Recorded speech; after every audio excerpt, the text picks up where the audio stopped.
And hello, everyone. Welcome to the Real Estate Show on KCMX News Media 880 and on YouTube at realestateshoworegon.com. I'm Pete Belcastro. This is Alice Lema here. We're both real estate brokers with John L. Scott in Southern Oregon, and we get together with you once a week on radio and on YouTube to talk about our favorite Southern Oregon topic, which covers all sorts of real estate issues, right? Absolutely. Favorite topic. Here we are, the first week of October already. And by the way, how was your week? How are you doing? What's going on? Things are still hopping. We still have a lot of buyers. We just opened another escrow today.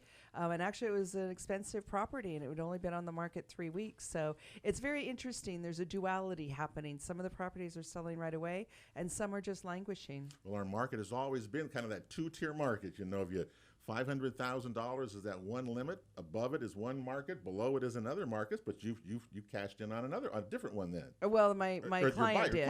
My client did. Yeah. But I also see there's still a lot of properties coming on the market. I'm really excited to see that, because if we can keep the supply up, we can keep the buyers happy and get people on with their life. Well, you know, I always do stats to start us off a little bit the week. This was from the week of September 15th to the 21st and across Jackson, Josephine, Klamath counties. Pending sales were really high in Jackson County. A lot of activity still going on. What we are seeing, though, is the new listings starting to drop off. It's fall. That's naturally there. Closed sales are still pretty active, 66 of them in Jackson County.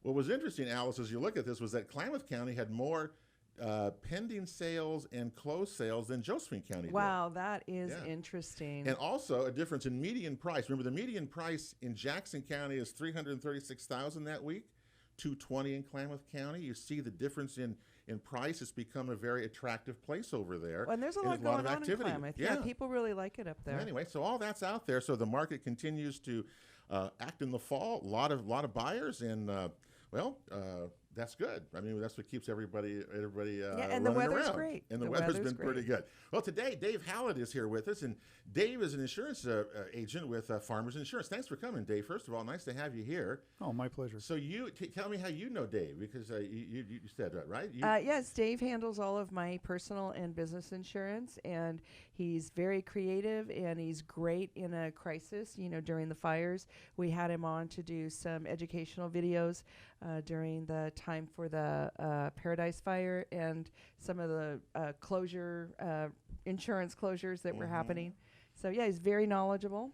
Well, one of the things, since you brought up the fires, let me just ask you, first of all, if for people, because we've heard all sorts of stories and rumors and things about people living in, forest interfaces, not able to get fire insurance if you buy a property, or the price has gone sky high, or you have it attached as a rider to a bill or something. So what's the status, Dave, with people in the forest interfaces regarding fire insurance?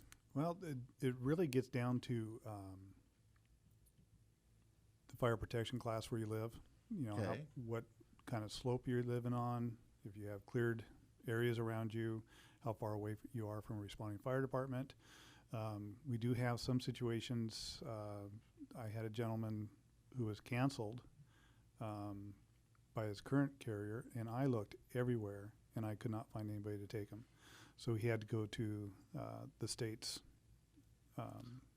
the state-run insurance. So there's state-run insurance for, I didn't even know that. Yeah. How does that work? Yeah, what is that? I didn't know that. It's for people that, and buildings that have to have insurance where standard carriers won't touch them. So the state of Oregon won't touch it. will help with that? Yeah. I'm trying to think of what would be buildings, or what would be something like that. That would qualify for something like that. Age of the building, type of building. Of the building. Oh, okay. Condition of the building. It's just almost like residences. Yeah. It sounds like. Yeah. What about non-conforming construction, log houses, dome houses, things like that? There's still markets for those. In fact, some insurance major carriers won't do log homes and stuff. Farmers will, as long as it's a uniform log, not a stacked log. Let's say if they're cut down to uniform 9, 10, 12 inch, like that, they do it. Oh, that's good. So it's always interesting. So people, what had happened to prices for people in the forest? If you bought a new home and you're in the forest interface, you got to have insurance if you get a loan, right? If you get a loan. That is mandatory, by the way. So what's happening with prices? Are we able to get it? Or tell us what kind of the status going on there. There's been some premium adjustments. You got to remember that everybody's in one pool when it comes to insurance. So whether we're living up here and there's a fire in Paradise, and I'll just use Farmers as an example. Okay. Our premiums that are collected here offset losses Some there. of the losses there, sure. Or disasters in Florida or any Sure. place else. So everybody's affected by it. Yeah, it's in one way or another. In one way or another, Yeah, absolutely.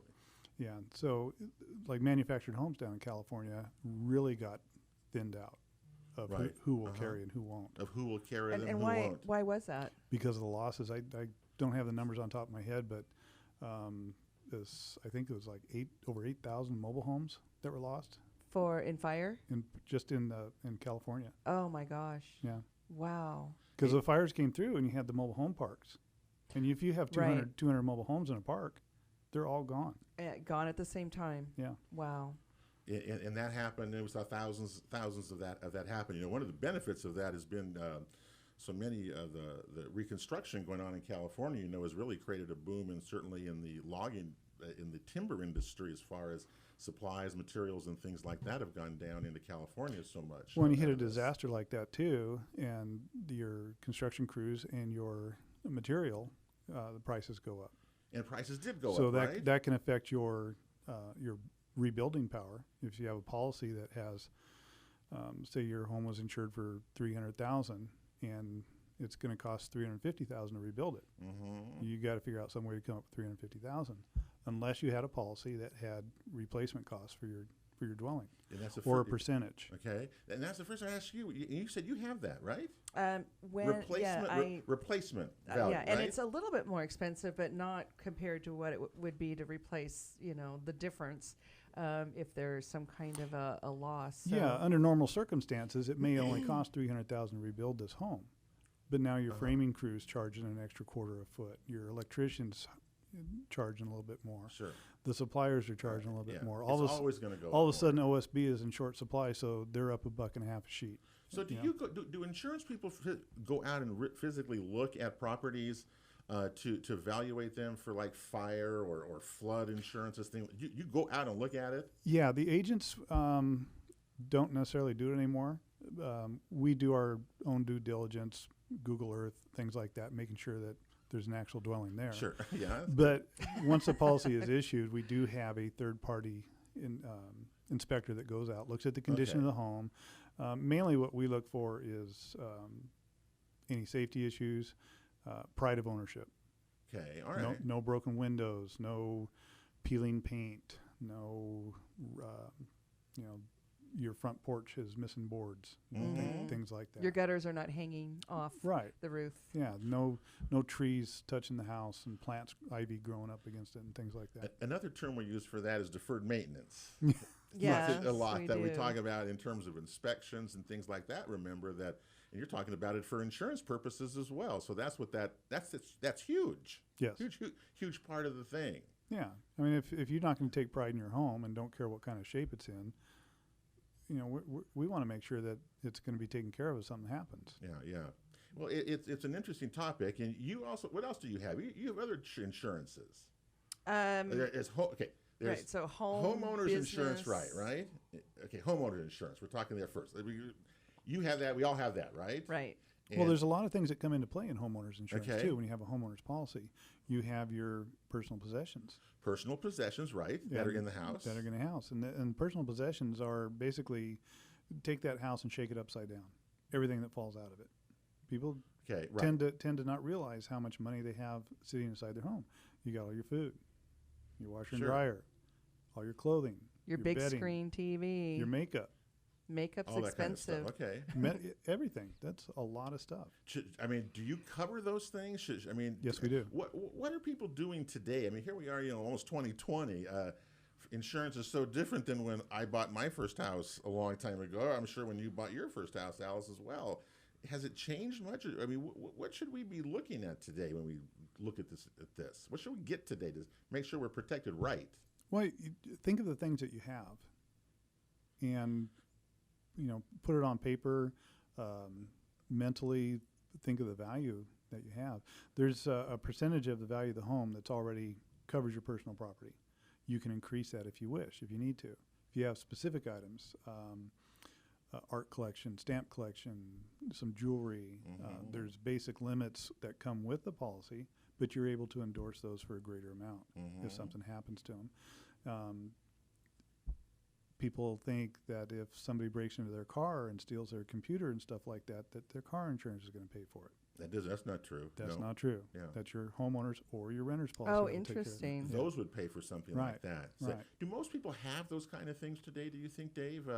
Cover both of those to the extent that they should? Most people don't. Don't do what? Have They both don't, or have? They really don't take the time to understand unless they sit down in front of us and let us explain it to them. Okay. And then you can see the lights going off of what is actually going to be covered. So We have people that'll call and say, hey, somebody stole my four-wheeler. I need to turn it in on my homeowner's insurance. Well, it's not going to do you any good. That's not going to do you any good unless you had Insurance on your four-wheeler. On the four-wheeler, Right. and you can get that through. What did you call it? The A specialty policy. okay, Or, yeah. like Off-road that. Well, and I policy. think we saw Wow. some huge tragedy during the fires. We were relocating a lot of the Paradise people. They have their checks now, and many of them have told me they were underinsured for their personal possessions, or they were insured but they hadn't documented properly. So, can you address the documentation portion of personal possessions? One of the best things that we have now is the cloud. Mm-hmm. Take pictures, take your bills of sale, take your sales contracts, anything that you have like that, download them and upload them to the cloud. Something happens, you've got pictures and files and anything else that you've put up there that can be accessed from anywhere. That's a great idea. Yeah. Some people will.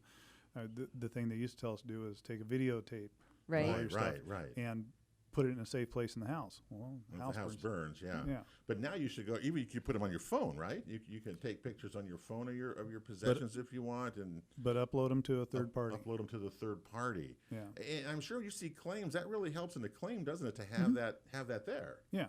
Unless you, I had this, and this. Well, I got no proof. You had this, Yeah, this, and this. You know, and these claims guys, I don't know how they do it, but they're really good. They can go into a total fire and they can reconstruct almost everything that's in there. Really? Wow, Yeah. Really? Yeah, and there's some things that you can't, that they'll take your word for it, based on your lifestyle and how you Sure. conduct yourself of things that you would normally possess.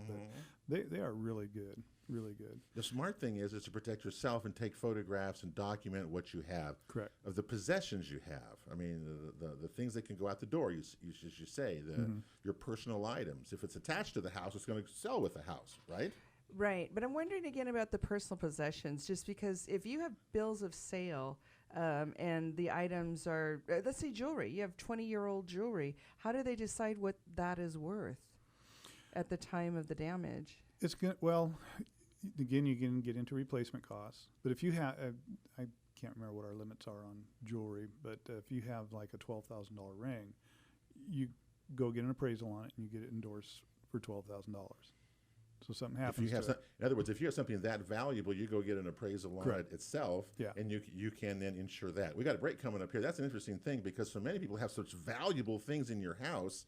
And you may want to insure that separately, right? That's kind of the thing to do. Anyway, we're with Dave Hallett today from Farmers Insurance. We're talking about insurance, property insurance, renter's insurance. Got a whole lot more to go today. We're on the Real Estate Show. Check out any of our past shows at realestateshoworegon.com. And we are Pete and Alice coming right back after this.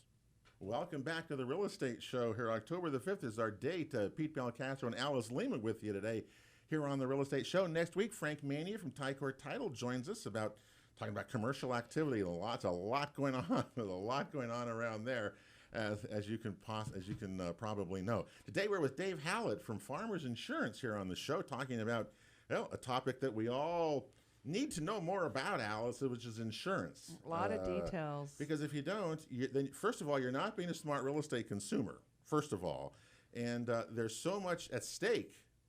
If you don't have proper insurance, let's face that. So well, and the consequences, and we were just talking about the fires and things. The fires, and Dave, you were mentioning something about living expenses. Yeah, another schedule on your homeowner's policy is listed as ALE, additional living expenses. So if something happens inside the home where you're not able to occupy the dwelling, it's money that is available to you to, if it's going to be long-term, go rent a house for a while. pay for food, clothing lost, or things like that. We're running into that in Paradise area right now because of the demand of the construction that's going on. There aren't enough crews to rebuild. So it's taking a long time to get some people back whole again. And a lot of the policies out there that these people had, their additional living expenses are running out. Oh, no. And Farmers was the first company to step up and say, We'll keep you going. yeah, we can't have this with our clients. Oh, that's So wonderful. it is being picked up for our people. I'm not sure what's happening with some others. There have been, I think, 3 insurance companies that have folded down there because they just don't have the reserves for the losses. Well, so we don't want to have that here. The bottom line that's is where that's really the big issue. I mean, but that's in California at the moment, and those kind of things. Of course, it does affect us here. Anyway, you got. Well, and what do you say? that's why you want to go with a good company and a good agent, so Yeah. you don't have to have those worries in a crisis. That's terrible. Yeah. It's like a lender. Yes. It's like an agent. Yeah. You want to talk to somebody across the room like we do. You want to talk Somebody to somebody local. on the phone or somewhere out there that you don't even know because they may think they're Yeah, going to save it's pretty you hard money. in a crisis like that trying to talk to a lizard and a funny guy wearing a helmet. It's That really took me funny. a second. Yeah, the lizard. What about, do people around here have any, like, is there flood insurance much around Jackson, Josephine counties? Is A there lot. earthquake insurance that people can buy also around here? Earthquake insurance is available for everybody. Flood insurance is available for everybody, whether they live in a flood zone or not. You got to remember, flood is any outside intrusion of water other than that comes through the roof from caused by a peril. So if I have an accident in my house, okay, and the water leak or something, and it's kind of destroyed, does that count? That's a homeowner policy, right? Correct. And again, we get this quite often. It's kind of unfortunate because somebody will pull their dishwasher out or refrigerator out, or they're doing some work in the bathroom and there's mold and it's rotted and blah, blah, blah. That's not going to be covered. That's not going to be covered. No, it's sudden and unexpected. Right, sudden and unexpected. That's right. Yeah, yeah. A pipe burst. That mold has been built up over a number of years to get to that point. Yeah. Right. Yeah. We actually do have an endorsement that just came out for that, though, at additional premium, but we're going to see how that works. So that's more of like a warranty maintenance then? It is, but it's tied to your homeowner. It's separate. It's not like American Home Shield or something like that. It's an actual endorsement on your homeowner's policy. Well, that could be really handy, especially if you buy an older home and then get inside of it and find out there's other stuff going on. Yeah. It's available for newer homes. Oh, okay. But not brand new. It's a couple years old and stuff. Yeah. But Dave, what is the number one claim that you see come in? Is there any one that stands out more when people make claims and homeowner these policies that we're talking about, or is it just all across the board? It's all across the board. I'd say for a homeowner's policy, probably pipes breaking, water damage. Yeah, which is what the cleanup people are saying. Number one thing, housing damage is water. Yes. Yeah, and then also, when you get a water claim, that house is branded with having a water claim.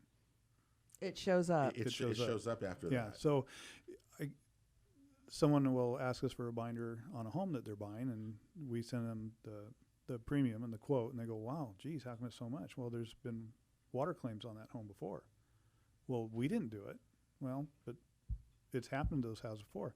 And it's really funny because the actuaries, the ones that really put all the numbers together, that know everything of how they accumulate the premium that they do, they actually have the numbers that once a home receives a water claim, there's a higher perceptibility for it to have another water claim versus a home that's never had one. Wow, that's interesting. Yeah, so it's branded, it's marked.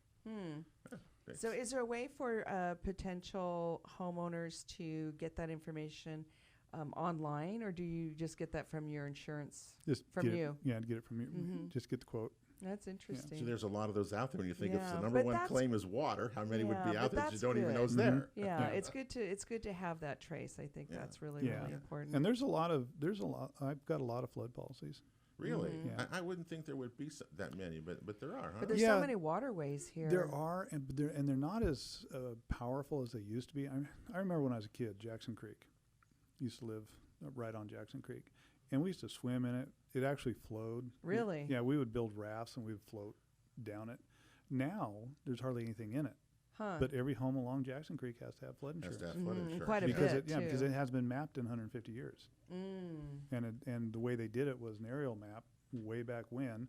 Got the map out, and they just had some guy draw a red line. Right, and it's Is not, that and keep in mind this. That's not actually not surveyed. an elevation map, and so many people. And I found this out with a client that, I mean, the house. There's a creek here, and the house is like 250 feet up this way, and yet they're in a floodplain because of the map was drawn at that time, but nobody ever actually went out and surveyed it for elevation. Yeah, they actually have elevation on it now, but they haven't moved the lines. Yeah, crazy kind of stuff. What does flood insurance cost somebody? Wow. Just a range. I mean, just kind of a range to that. I'd say between 600 to 1,000 a year. A year? Yeah, depending on the home. I mean, that's not. I think you hear all these stories. It's just like it's astronomical. Excuse me. That's not that bad. I mean, No. it's not overwhelming. Yeah. Fire insurance separate is what? Same? It's the Yeah, same amount? I just did a quote for somebody that's looking at a home right on the Rogue River Okay. up in Shady Cove, and it was almost 3,000 a year. Okay. So, well, but they may have an expensive home on it too versus. Yeah. And it's probably closer to the waterway, perhaps. Yeah. It's right on the river. And how much money it costs to build that replacement, those kinds of things. What about earthquake insurance? What is that? What is that going to range me to cost? Probably about in the same range. It is, okay. And earthquake insurance, there's a couple different ways to look at it. If you're really worried about it, us having the big one, earthquake insurance is expensive, and the deductibles are high. Okay. They start at about 10% and go up. So if you have a $300,000 home, even with an earthquake, you're responsible for the first $30,000. Oh my Okay. gosh. Okay. Yeah.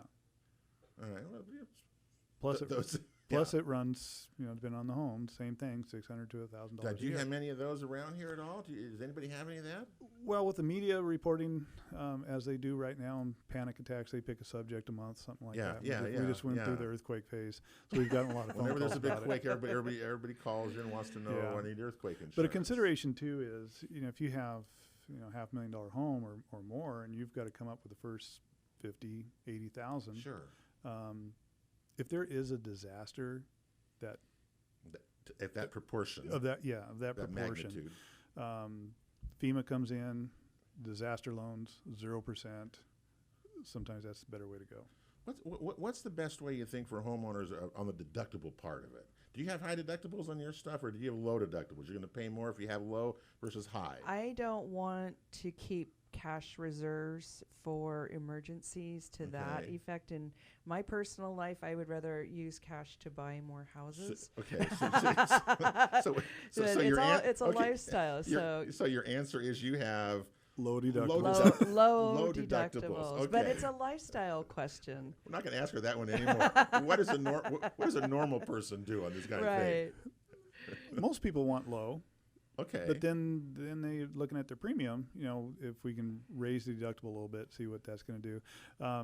General rule of thumb is about $500. I like to quote using 1,000. Yeah, I mean, Because 1,000 is are you not gonna turn in a claim for $1,500?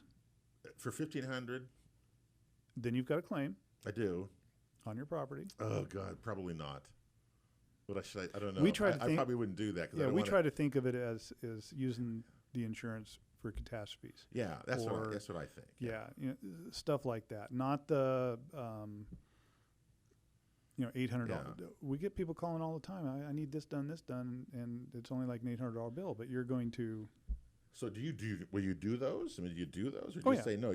So you will process that kind of a claim through there. Oh yeah, Okay, yeah. I bet the it's claims. the client's choice. It's the claims part of insurance that's really interesting to me. Yeah. How they do that, but Because I had a gentleman, he wanted a quote on his house, real nice house and everything, and I did the quote for him, okay. and it was really high. He's got good credit and everything, and that's the other thing too. Oregon's credit based. It was really high, and he wanted to know why, because his other policy was getting up there too. And I said, well, James, you got all these rental properties. Well, yeah. Okay. I said, you're a claim monkey. Because of the rental properties. All the claims that he sure. turns in. That follows you.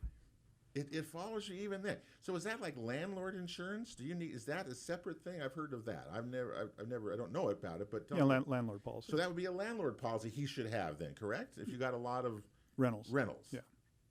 Landlord policy. You got one of those? Yep. You got everything. You do? Yep.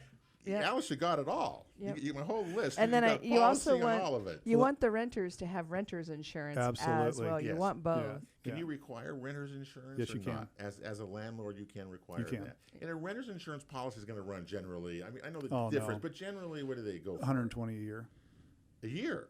Yeah. That's not very much. No. But you should also, as a renter, have photographs and everything of your possessions, no matter what, with you rent or own. Yeah, and it's another mistaken belief that people think that if they're living in a rental and that rental burns down, that the landlord's policy is going to cover their stuff. But that's not the case. No, you have to have a separate policy for that. What about people manufactured home policies? We got lots of manufactured homes around. What are those policies? Are they comparable to regular stick-built homes, or tell me what that difference are there? Yeah, they're structured the same way. They are, okay. Yeah, there's some things that are a little bit different. Like, say if you're buying a brand new one and you've got to get insurance on it. Well, it's not on the property yet. Well, through our company, we actually have transport. So that's cover good. lots of Yeah, I didn't even transports. think of that. Yeah, and then you've got debris removal, which a lot of policies don't have. That's one thing if you do have a manufactured home and you're looking for a policy. Especially a new one, because that debris removal can cost $5,000-$10,000. Oh, yeah. And you have to pay that. You got to pay that. These are all things that really, And then there's actual cash value versus replacement. I can take a 72 single wide and put replacement costs on it. Wow. Really? Yeah. See, this is what I love about Farmers and Dave. Hey, you can't finance one of those at that age, but you can insure it. We can insure it, right? You basically can insure. We got a break coming here. You basically can insure anything, can't you? I mean, anything can be insured, right? Just about. For a price. It's just a matter of pricing. Okay. Hey, we got one more segment to go. We're with Dave Hallett here from Farmers Insurance, talking about insurance policies and all sorts of things that you may or may not know about, but we all probably do need to know more about. We're coming right back to the Real Estate Show right after this. Welcome back to the Real Estate Show on KCMX News Media 880 and on YouTube at realestateshoworegon.com. Pete Belcastro and Alice Lema here today with you. Enjoying October. I love October, the fall time of the year in the real estate market in Jackson, Josephine County.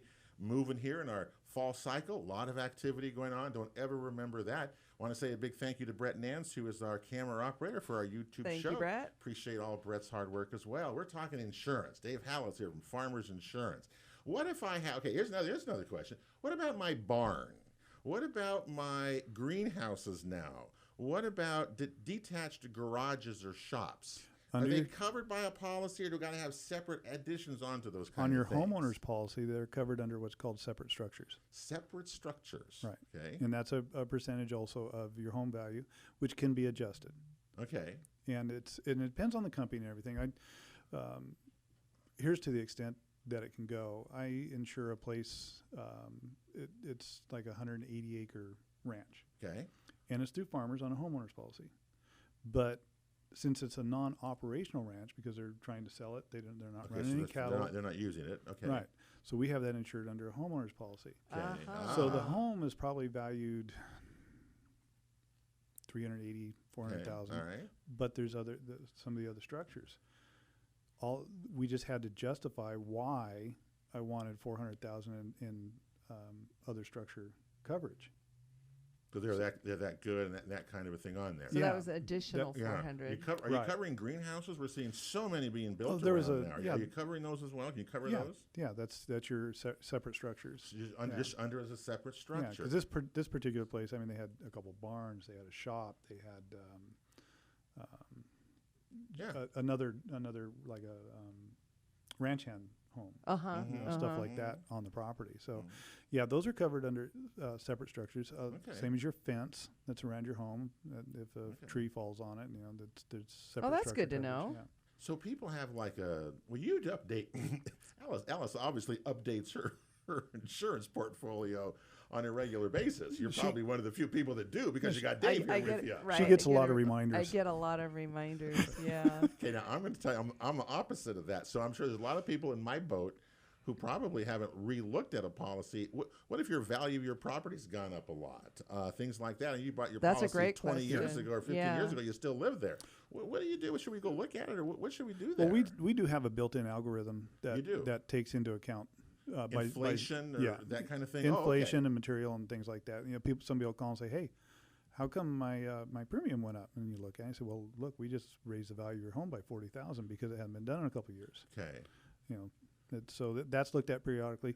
We try to get people to come in, even though as important as insurance is, it would boggle your mind how many people just don't want to make time.